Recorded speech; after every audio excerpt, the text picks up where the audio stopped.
Donc bonjour tout le monde, je pense qu'il est temps de commencer. J'espère que tout le monde est connecté. Je vois déjà pas mal de gens, donc c'est parfait. Nous sommes ici pour cette conférence concernant comment nous allons pouvoir vous montrer comment optimiser les interventions sur site avec Dynamics 365 Field Service et Power BI. Donc je me présente, Guillaume Espard, consultant Dynamics 365 et BI. Et donc avec Mohamed Alachabou, nous allons vous présenter cette conférence. Bonjour tout le monde. Bonjour Mohamed.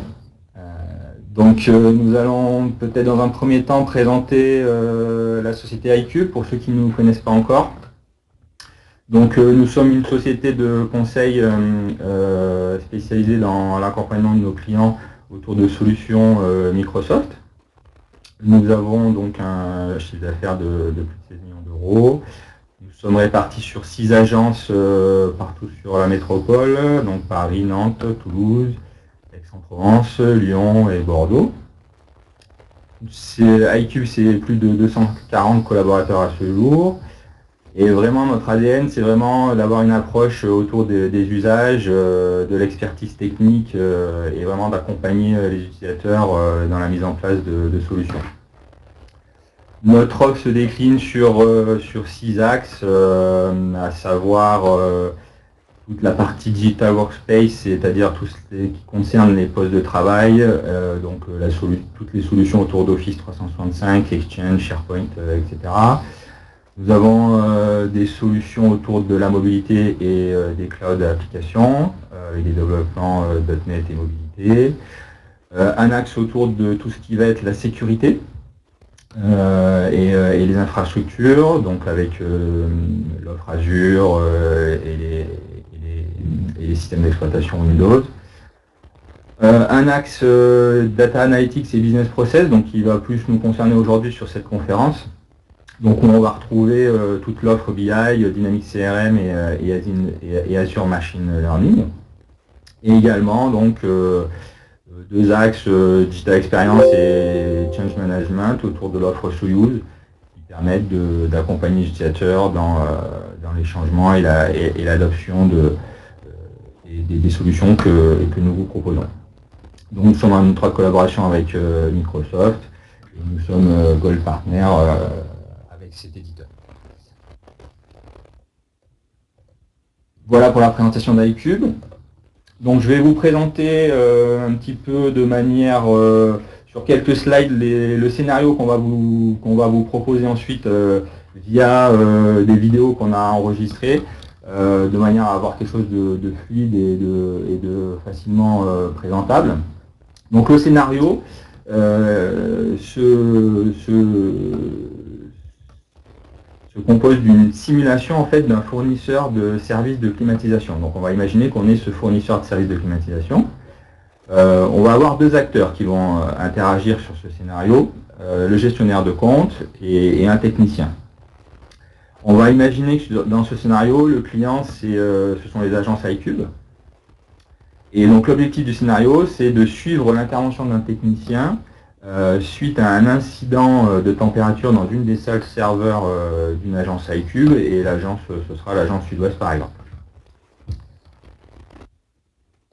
Donc ça, c'est les grands principes du scénario. Donc ici, un descriptif un peu plus détaillé. Donc dans une étape 1, on va voir comment, en simulant des capteurs de température dans les différentes salles d'iCube, on peut consulter en temps réel ces informations dans des tableaux de bord Power BI. Dans un second temps, nous verrons comment, en simulant un dépassement de température, ces capteurs vont envoyer une alerte dans Dynamics 365, donc ce sera l'étape 3, pour créer un incident automatiquement dans Dynamics. Dans l'étape 4, donc le gestionnaire de compte va recevoir cet incident et va l'identifier et va le convertir en ordre de travail pour permettre l'intervention du technicien sur site pour essayer de résoudre le problème de ce capteur. Pour ce faire, une fois qu'il aura créé cet ordre de travail, il va, dans l'étape 5, planifier l'intervention au bon technicien ayant de la disponibilité et les compétences nécessaires pour faire cette intervention. L'étape 6, nous allons voir comment ce technicien va recevoir cet ordre de travail, va le prendre en compte via son application mobile, et comment, une fois qu'il aura réalisé la prestation, il va rédiger son rapport d'intervention et le faire signer au client. Et pour finir, nous verrons comment le gestionnaire de compte va recevoir la validation d'intervention et le fait qu'elle soit terminée, et comment il va déclencher la facturation de cette prestation.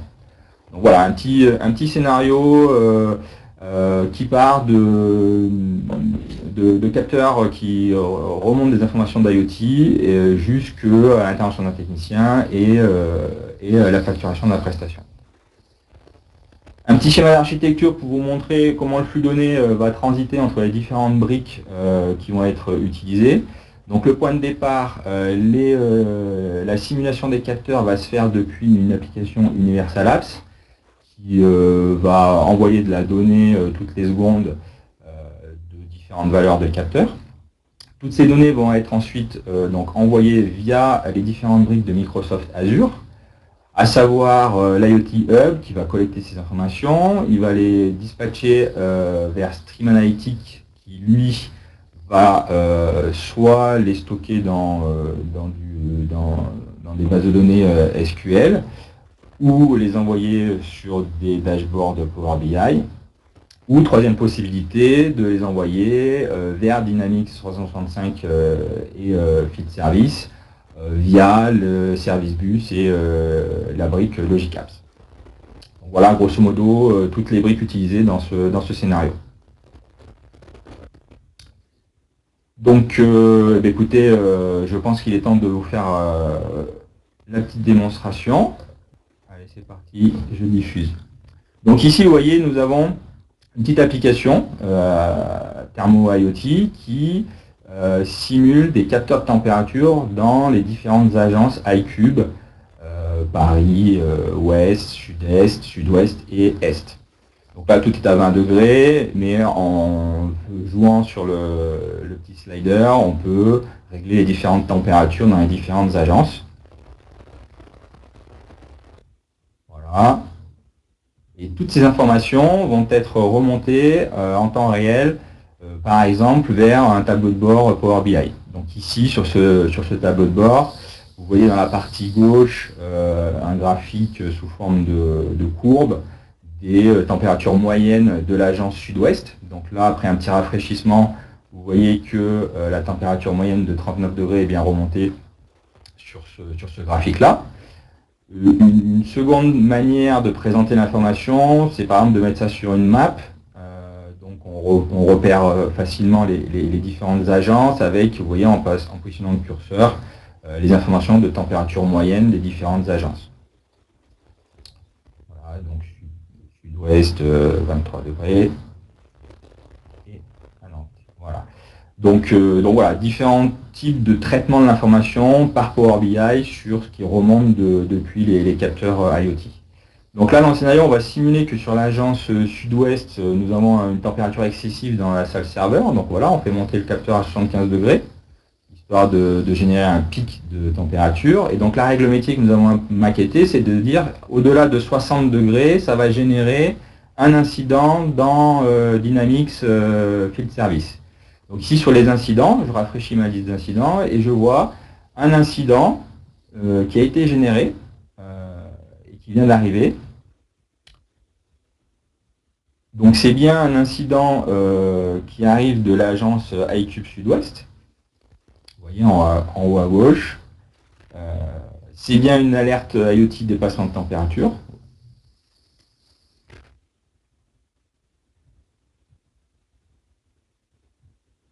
Cet incident a pour objet un type d'incident alerte température, donc on le verra un petit peu plus tard, ça va permettre d'automatiser certaines actions par rapport à l'ordre de travail. Et il a été attribué à moi-même, Guillaume Espard, parce que je suis paramétré comme étant le gestionnaire de compte de l'agence Sud-Ouest. Donc une fois que l'opérateur identifie ces informations, ah oui, également dans la partie droite, on a ici une sous-grille avec les informations d'IoT qui sont mémorisées côté CRM. Donc ici, c'est l'enregistrement de l'IoT qu'on a mémorisé. Donc c'est bien celui-là de 16h16 et c'est bien le pic à 75 degrés qui est mémorisé. Et sous forme aussi de texte dans la description de l'incident. Voilà un exemple de type d'information qui, depuis le capteur IoT, peuvent être récoltées côté CRM, côté field service pour traitement. Donc une fois que tout ceci est créé, l'opérateur va avoir la possibilité, via le processus métier de ce formulaire, de dérouler un processus de traitement. Donc là, il vient d'identifier le problème avec les informations que le capteur lui a remontées.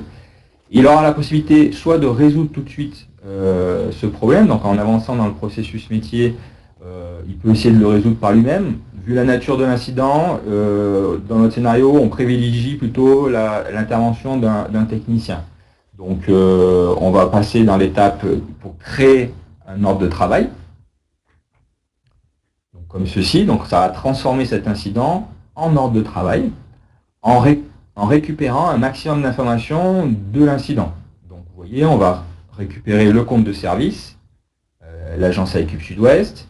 Automatiquement, il vient nous affecter un compte de facturation qui sera donc l'agence iCube, enfin, le compte iCube. On récupère donc aussi le type d'incident qu'on a vu précédemment, alerte de température, et bien simplement ici indiquer un type d'ordre de travail. On va dire que c'est du dépannage.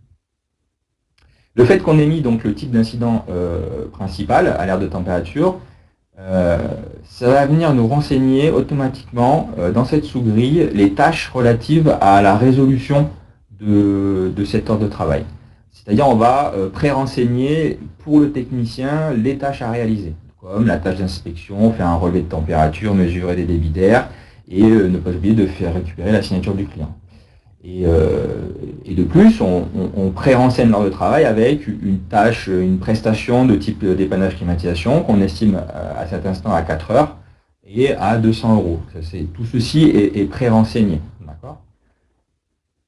À partir de là, donc cet ordre de travail est au statut ouvert non planifié. Pour l'instant, je ne l'ai pas encore affecté à un technicien, mais via le bouton assistant planifié, je vais pouvoir maintenant attribuer cet ordre de travail à la bonne ressource, c'est-à-dire au bon technicien qui est au bon endroit, qui est disponible et qui a la bonne compétence. Donc dans cet assistant, je vais avoir dans la partie gauche différents filtres possibles pour retrouver la bonne personne. Donc dans notre cas, on va jouer sur les caractéristiques pour trouver quelqu'un qui a des compétences en chauffage climatisation, qui a un permis, qui est disponible rapidement. Donc en lançant cette recherche, là, il me propose deux personnes, mais sur 3 créneaux différents. Donc il y a Jean-Christophe Petit sur le créneau de 16h25, ou Mohamed sur deux créneaux, aujourd'hui et demain. Donc je vais prendre Mohamed pour aujourd'hui, je vais le sélectionner. Je vais indiquer qu'il va intervenir, non pas à 17h53, mais pour 18h. Donc j'indique l'heure d'intervention.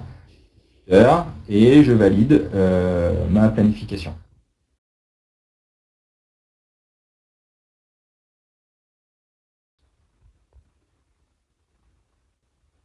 Là, c'est bon. Vous voyez la vidéo? Oui, c'est bon, c'est parfait. Tu peux y aller. D'accord. Donc là, j'ai mis une pause. Donc, je reçois en fait un email de notification pour la planification de l'intervention. Donc, dans la description de l'email, on a le client iCube Sud-Ouest avec son adresse et la date de planification ainsi que le type d'incident qui est alerte température. Donc là, le technicien, il va sélectionner la rubrique réservation pour voir la planification. Donc là, on a la planification de la réservation à 18h. On peut consulter en fait depuis l'application mobile les informations concernant l'ordre du travail qui est le numéro 53, l'heure de début 18h le 9 juin, ainsi que l'heure de fin. Donc, par la suite, on peut aussi consulter les informations concernant les informations de l'ordre du travail. Donc, on a notre compte de service qui est iCube Sud-Ouest, ainsi que le type d'incident principal, alerte température, et le type d'ordre du travail, dépannage. On peut aussi voir le compte de facturation d'iCube. Ainsi, sur la carte, on peut voir l'ordre du travail. On peut cliquer sur l'ordre du travail pour voir l'itinéraire, afin de faciliter le déplacement pour le technicien. Pour les tâches de service, on a notre 5 tâches de service qui commencent par la tâche d'inspection jusqu'à la dernière tâche, la signature du client. Et là, je vais revenir dans l'entête de mon intervention pour saisir l'heure d'arrivée réelle. Donc, je vais saisir la même date pour 18 heures aussi. Donc là, j'arrive à 18 heures exactement chez le client. Par la suite, je change le statut de planifié à en cours et j'enregistre. Une fois c'est enregistré, donc on fait la synchronisation côté Dynamics 365 sur le serveur.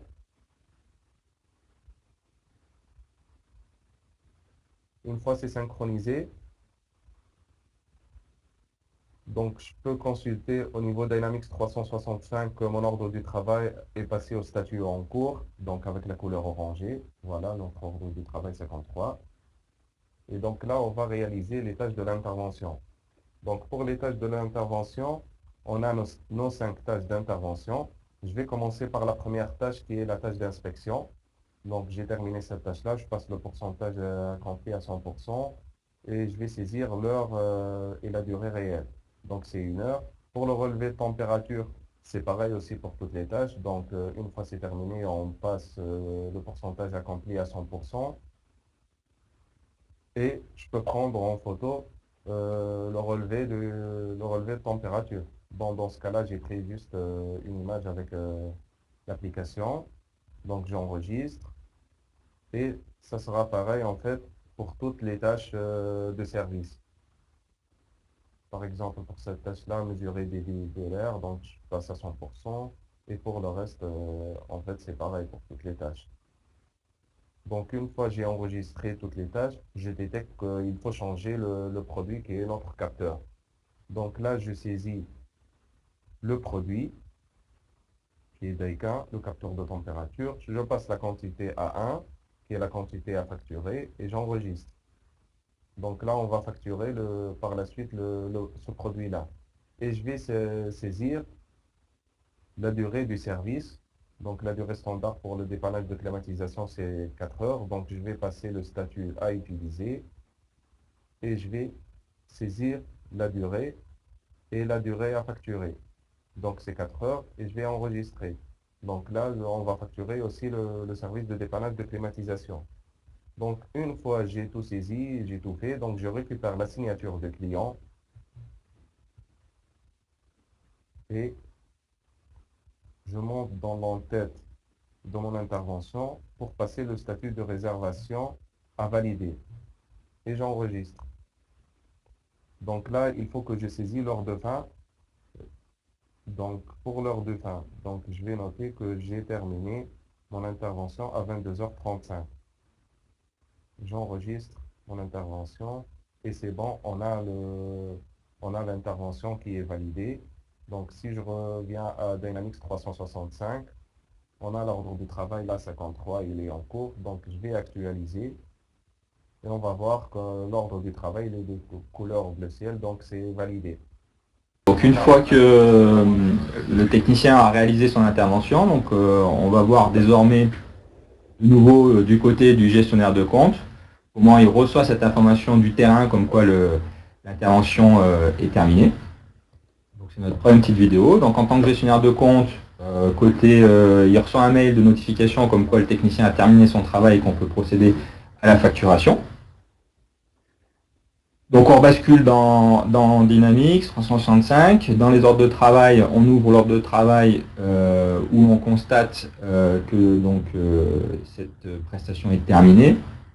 On a ici une traçabilité des notifications qui ont été envoyées tout au long de notre scénario. Dans les tâches de service, on voit les informations donc, à renseigner Mohamed dans l'application mobile, à savoir que les tâches sont réalisées avec les temps passés. Le nouveau produit, parce qu'il a dû donc changer le capteur qu'il faut facturer. Et ici, la tâche de prestation de service à facturer. Voilà. Donc à partir de là, il suffit simplement de changer l'état de travail, de le passer à facturer, de manière à générer la facture de cette prestation. Je set, on enregistre. Et si on navigue désormais vers les factures,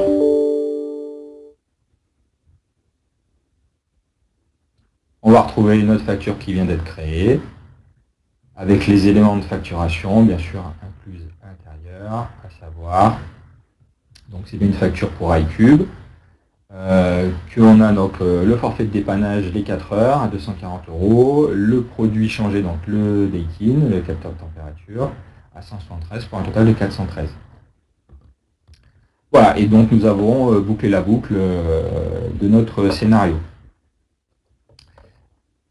J'espère que ça vous a plu.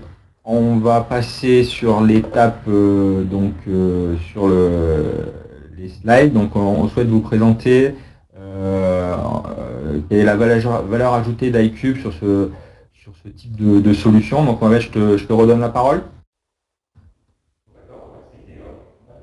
Donc là, on va passer à la valeur ajoutée d'iCube.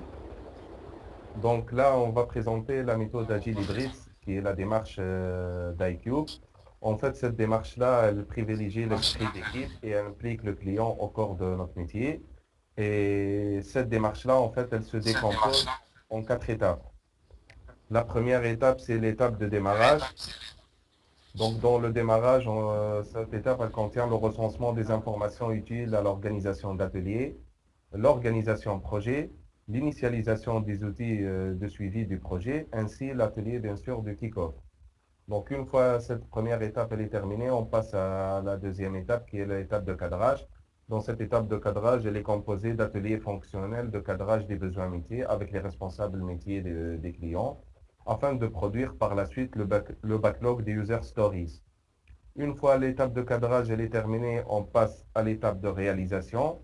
L'étape de réalisation, elle se décompose des ateliers fonctionnels de conception de la solution, des ateliers techniques liés à l'intégration des systèmes tiers concernant les interfaces, par exemple, pour l'interfaçage avec les autres systèmes et la reprise des données.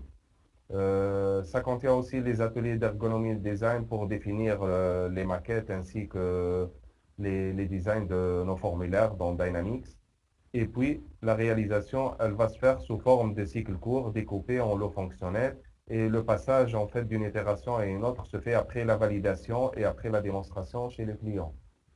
Une fois la réalisation elle est terminée, on passe à la dernière étape qui est l'étape d'accompagnement. Cette étape, elle concerne la formation des administrateurs et des key users et l'accompagnement au changement des utilisateurs finaux.